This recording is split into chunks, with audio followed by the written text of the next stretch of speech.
How to play Celeste with a PS4 controller. Hi there, welcome back to the channel.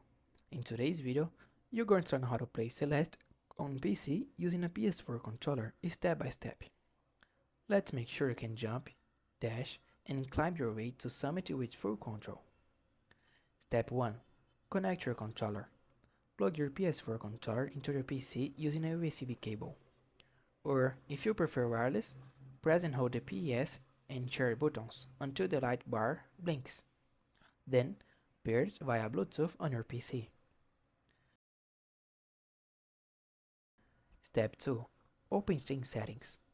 Launch Steam. Then, in the top left corner, click Steam, then go to the settings, then Controller.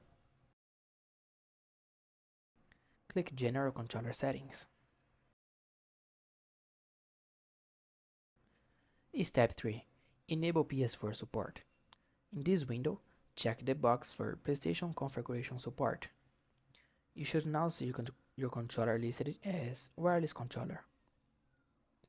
Step 4. Launch Celeste. Start Celeste through Steam. Your controller should work right away.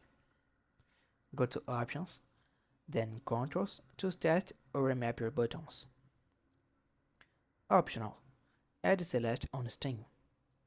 Go to Games, add a non-Steam game to My Library.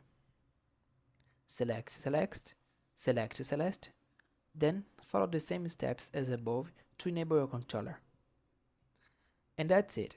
That was a quick and easy tutorial on how to play Celeste with a PS4 controller on PC. If you found the tutorial helpful, please don't forget to like the video and subscribe to the channel for more tips like this. Thanks for watching, see you in the next one.